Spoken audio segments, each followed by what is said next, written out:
Visakha SR నగర్లో దారుణం జరిగింది. మైనర్ మూగ బాలికపై కొందరు కీచకులు అత్యాచారానికి పాల్పడ్డారు.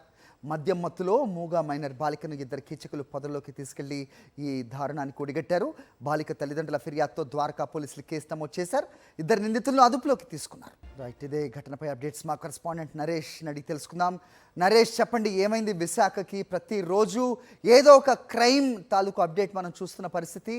ప్రస్తుతం ఒక మూగ మైనర్ బాలికపై ఇలాంటి అత్యాచారం చేయడానికి ఎలా వాళ్ళకి ముందుకొచ్చారో అర్థం కావట్లేదు. సో ఇద్దరిని పోలీసులు అదుపులోకి తీసుకున్నారని తెలుస్తోంది. ఏంటి మీ దగ్గర ఇన్పుట్స్?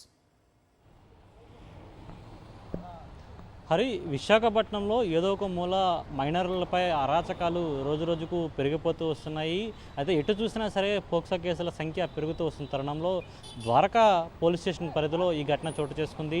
ఒక మైనర్ మోగ బాలికపై ఇద్దరు నిందితులు అత్యాచారానికి ఒడిగట్టారు. అయితే నిన్న అర్ధరాత్రి సమయంలో 112కి ఎమర్జెన్సీ కాల్ రావడంతో అక్కడి నుంచి ద్వారకా పోలీసులకు ఈ కేసు వచ్చింది. అయితే ద్వారకా పోలీసులు సంఘటనా స్థలానికి చేరుకొని దర్యాప్తు చేయగా 11 ఏళ్ల మైనర్ మోగ బాలికను పొదల్లోకి తీసుకుని వెళ్ళి ఇద్దరు నిందితులు మద్యం మత్తులో అత్యాచారానికి ఒడిగట్టినట్లుగా ఇప్పటికే గుర్తించారు పోలీసు అధికారులు. అదేవిధంగా ఇద్దరు నిందితులను అదుపులో తీసుకుని విచారించగా నిందితులు కూడా మైనర్లుగా గుర్తించడం జరిగింది. అయితే వారిపై కేసు నమోదు చేసి దర్యాప్తు చేస్తున్నట్టుగా తెలుస్తుంది.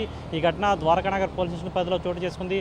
అయితే మైనర్లపై రోజు రోజుకు అత్యాచారాలు పెరిగిపోతున్నాయి. మరోవైపు మద్యం మత్తులో గంజాయి మత్తులో నేరాల సంఖ్య కూడా రోజు రోజుకు పెరుగుతూ వస్తున్న క్రమంలో కనిపిస్తుంది. ఎందుకంటే తాజాగా అనేక ఘటనలు భీమిలి పోలీస్ స్టేషన్ పరిధిలో చోటు చేసుకుంటున్నాయి. అదేవిధంగా ఆనందపురం వంటి ప్రాంతాల్లో మైనర్లపై నగర శివారు ప్రాంతాల్లో చాలా వరకు అత్యాచార ఘటనలు చోటు చేసుకుంటున్నాయి. ఈ విధంగా నగర నడిబొడ్డున ఎవరూ లేని సమయంలో మైనర్ బాలికపై 11 ఏళ్ల మైనర్ బాలికపై బాలికపై ఈ విధంగా అత్యాచారానికి ఒడిగట్టారు. మద్యం మత్తులో ఇద్దరు యువకులు కూడా ఆ బాలికను పొదల్లోకి తీసుకుని వెళ్ళి ఆమె ఎంత ప్రతిఘటించినా అదేవిధంగా వద్దని బ్రతిమాలినా సరే వినిపించుకోకుండా అత్యాచారం పాల్పడిన ఘటన చోటు చేసుకుంది. ఈ ఘటనకు సంబంధించి ద్వారకా పోలీసులు కేసు నమోదు చేసి దర్యాప్తు చేస్తుందని చెప్తున్న పరిస్థితి కనిపిస్తుంది. హరి, ఓకే నరేష్.